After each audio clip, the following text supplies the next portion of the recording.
play a lot less season, and when I came here, I get a minute, and that's why I joined it a lot. Play again on the pitch. On the first half, it felt like a goal was coming for quite a long time before eventually you made that breakthrough. Just a matter of time, but a great time for it to come as well. Sorry? A great time for it to come as well, just before half time. Yes. We know it was a long time before we scored the first one, but when you play against such a team that play really deep, you have to keep playing, and searching for the gap, and in the end we find it. Yeah, it felt like it was almost destined to end 1-0 until Diogo popped up. Obviously, at the end, you just had to grind it out, didn't you? Yeah. When you play, when you are 1-0 in front, they are keep coming, and also with the defense, they did it good. But when Jota makes it 2-0, it's finished. Game over, wasn't it? It felt like, as well, a game where you never really had to shift up through the gears. Even though it was tight on the scoreline, you always felt in control. I think they had their moments, but by and large. Yeah. Of course, they had chances also, big chances, but at the end, we know what we have to do, like keep possession, and I think we did very well. So. Obviously, a huge occasion for them, and I suppose it will be the case, especially in the early rounds of this competition. Teams coming here at a massive venue for them to play at, and it's something you've got to be on your guard against. I guess that Liverpool is a scalp everyone wants to claim. Yeah, of course. If you play against such a big club, you want to show yourself, and also what like the smaller teams, you want to win against us. But we prepare for everything, and we have to win. That's it. And not only your first goal, but obviously your first taste of a European night here at Anfield. I mean, it's legendary. I'm sure something that you were really looking forward to when you signed. The fans didn't let you down. A really special atmosphere. No. Before I came here, I know that the fans are they're crazy fans, and you saw tonight was they did it good, and very special to play at Anfield in Europa League night. And finally gives you the perfect platform to go into what is another very tough away game against Brighton at the weekend. No, we know Brighton is a very good team, and we have to prepare for it, and show on Sunday what we capable of. Congratulations. Thank you. Brian, congratulations. First Liverpool goal. How did you find that? Yeah, it's great. Feels super good. So, was my the best goal in my career so far, I think. That's the best goal of your career so far? The easiest, I think. Easiest. Hey, it doesn't matter how they come though, right? Yeah, it doesn't matter. Goal is goal. But you didn't have the easiest time in Germany. What's changed for you now that you're here at Liverpool? I think the minutes. Just the minutes. So, when you give a player minutes, you get confident, and I think that's it. You seem to be really enjoying your football here though as well. What's it been like fitting in with this group? Sorry, the Leicester? What's it been like fitting in with this group of players? They are really nice, really good group. Also young players, and I'm just enjoying it. And the midfield was basically all new in the summer for Liverpool. How have you found playing with these new players? Yeah, I like it. I think Liverpool did a great job to buy such some good players, and we are such a good mood, and we're just playing. You can tell you've not stopped smiling since we started talking, but when you came off, a standing ovation from the home fans here, what did that mean to you? A lot. I'm very happy that they gave me such a good feeling, and I want to give them something back, Very well done tonight. Thank you very much.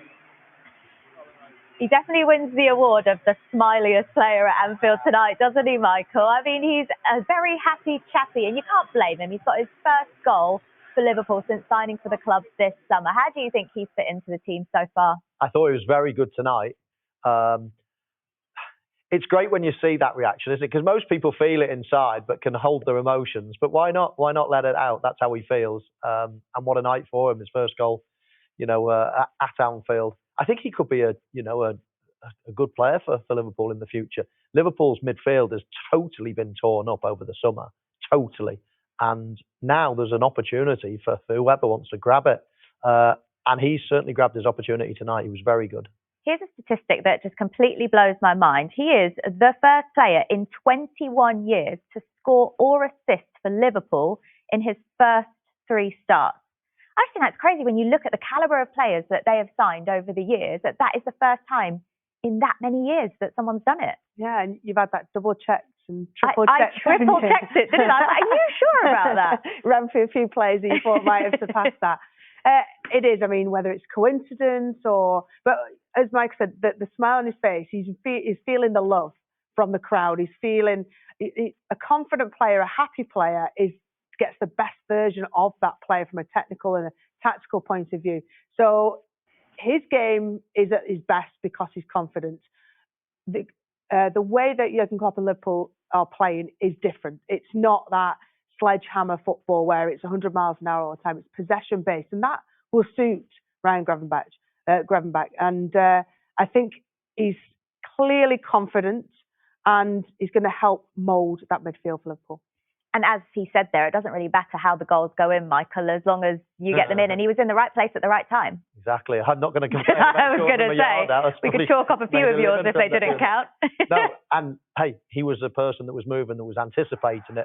I mean, the end bit is obviously the easy bit, but there's 22 other players out there, and there was only one that was, I'm sure everybody wanted to score in a red shirt, but he was the one that was anticipating, moving, and tapped it in the end. And as soon as the ball left Trent Alexander-Arnold's boot, you just know that was a wicked one for the goalkeeper to deal with. And he did well to follow it up and tap it into the empty net. It's poor goalkeeping. We look at his anticipation of, Alexander-Arnold eats up that space down the left, but Gravenberch, you see, he just holds on the edge and then he gets between the two defenders, and so he's unmarked completely. So any rebound is going to fall to him. He's looking at the goalkeeper, looking at it. It's poor goalkeeping. He should have held it or parried it wide, but as I said, his movement was excellent. He was alert, he was ready, and if any gift was going to be given, he was going to accept it. It was actually a nicely worked goal. Simicast made an underlap, as it was, and took two defenders away. And then when Nunez played the ball to Trent, he had all the space in the world. If Simicast hadn't made the run, they would have been populated the area around the edge of the box, and he might not have had the space. So little details like that really important for goals. Yeah, so a good night for him. He got his debut Liverpool goal and a standing ovation from the Anfield crowd. But before that happened, Liverpool should have been in front. Darwin Núñez had a golden opportunity and he misses it, Michael. We know he's a top quality player. So why does he sometimes struggle with some of the easiest chances that he gets? Because we've seen this before in a Liverpool shirt from him. Well, exactly. It's either lack of, confidence or lack of ability or, not concentrating, because in theory, a professional footballer, most people should be able to finish that. And nothing he does surprises me, really. I mean, he does some great things. And then some awful things. He's got so many gaps in his game. And I think he's got the raw material of being a top player. But he needs a lot of coaching, maybe a bit more experience. But when you spend the money that they've spent, I thought you'd get more of a rounded player. I've been surprised to see how many gaps he's got in his game. And I think, I'm always reluctant to write him off because I think he's got some unbelievable attributes, as I say. And I always go back to someone like Didier Drogba when, he first came over and people laughed at him for the first year or two. His touch was everywhere, and then all of a sudden he just turned into. And I just think that this lad could be that type of player with improvement. But he's got to brush up some of the obvious easy things in his game. Will Jurgen Klopp be disappointed with some of the second half chances Liverpool had that they didn't put away, Rachel? Of course, the fact that it's had no consequence. Only the second clean sheet of the season as well. He'd be delighted with that because that's something I'm sure he would have wanted to tighten up on. But you're right, you expect Jota. You've seen numerous headers that he scored from exactly the same position. His front three weren't really firing tonight. Salah looked sharp and he provided the assist, didn't he, for that Núñez golden chance in the first half. He looked. Their first half performance was much, up to the tempo that you would expect from a Liverpool team that are in a really good string of form. But there's certainly improvements to be made. Disappointed, absolutely, because he knows further down the line he's going to rely on that ruthlessness of his forward players to see out much better opposition. In the end, they did get that second goal that just sealed the 3 points in the end, Michael. They did, yeah. They left it late. They made their fans sort of creep to the edge of their seats and they get a little bit nervous, but in the end I think they were more than comfortable throughout the game. They certainly deserved to win it. It was just annoying for them that it took a while for the second goal to come, Little bit of a mistake, I'd say, at the back. But it was a lovely finish. I was just trying to work out whether he meant to hit it into the ground and bounce it over the legs. You're convinced, aren't you? I'm convinced he is, because when I've worked against strikers in training, they've practiced hitting on almost like the top of the ball. So you see the goalkeeper's committing, then the space to go over him is actually just the height of his legs together. It's a very, very clever finish in my opinion. Yeah, if I wanted to go over the goalkeeper, I'd always sort of go to the bottom of the ball and try to dink it. But you are seeing occasionally people stab it into the ground and it obviously just pops up and over. So I'll give them the benefit of the doubt, as you say. So it was a 2-0 victory for Liverpool in the end. So one of the McAllister brothers, I assume, is probably happier than the other. But it was all about the brotherly love heading into the game. Both Kevin and Alexis McAllister facing each other tonight on the pitch. And they've both been talking to Danny Jameson. Kevin, Alexis, first time you've played against each other on the same pitch. How did you find it? Yeah, really nice. Of course, for the family, something very emotional. I played against my oldest brother before, never against Kevin, so it's the first time and something very special for the family. Kevin, we saw your reaction on the plane when you drew Liverpool for the draw. How did it compare to the feeling when you knew you'd be playing Liverpool, going out there at Anfield? Well, very amazing for me, for my family, and for my team. Of course, for us, it's a dream play here. Of course, we want to win today, but of course it's really difficult. Liverpool is a very great team, but I try to enjoy. It's difficult when you play against a big team, but now I start to enjoy this moment, and my family stay here, my girlfriend stay here, and it's really important. I know your father was watching. How proud do you think he will be watching his two of his sons playing against each other? Yeah, as I said, today my dad was here, but I'm sure all my family was on watching the TV because, as I say, something very special. But yeah, my dad is played football before, so he knows more or less what it means to play against your brother, because my uncle was a player as well. So yeah, very very proud, 100%, and I guess he cried a little bit. And Kevin, we saw when you talked to each other yesterday that Alexis didn't want you to enjoy it too much out there. Did you manage to enjoy the experience of playing at Anfield? Yes, yes. He have the reason I suffer today. I suffer, but well, it's a very special moment. I try to understand. Of course, the Liverpool maybe in the last match come to Belgium.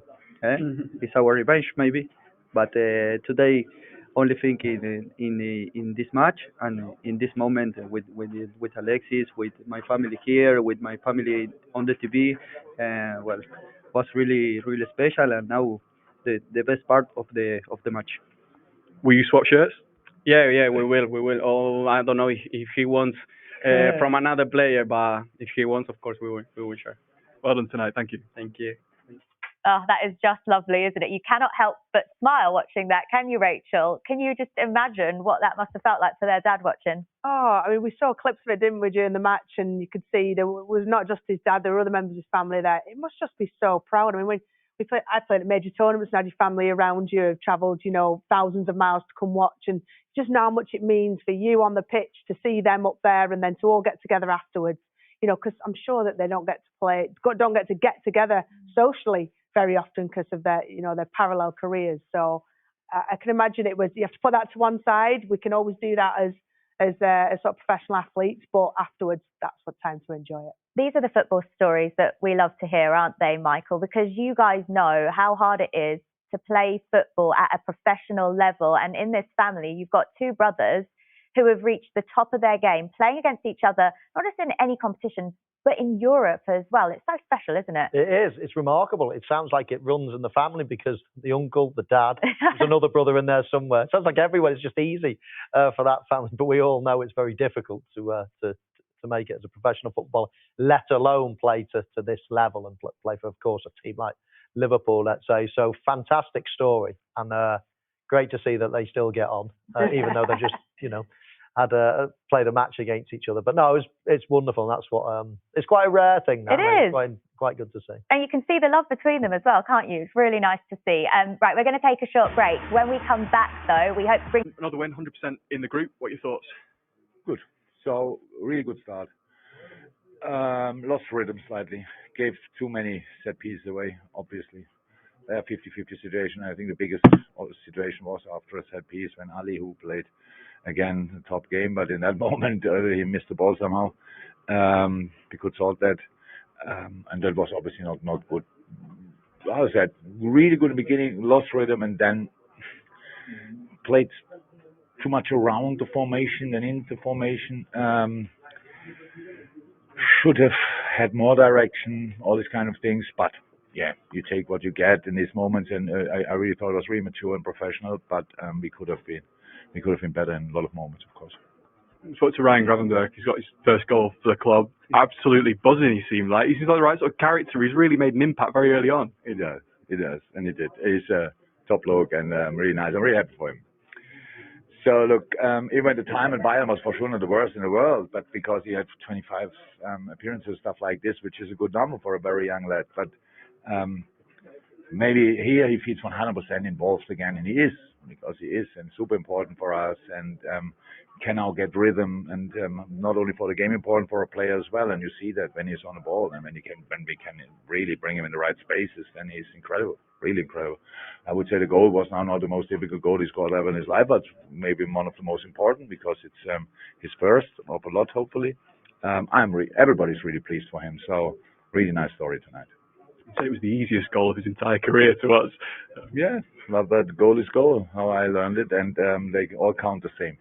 Exactly. And you made a lot of changes to the starting 11, 3 changes at half-time as well. Is this all about squad management, load management, or...? If we can do it, I think we should try it.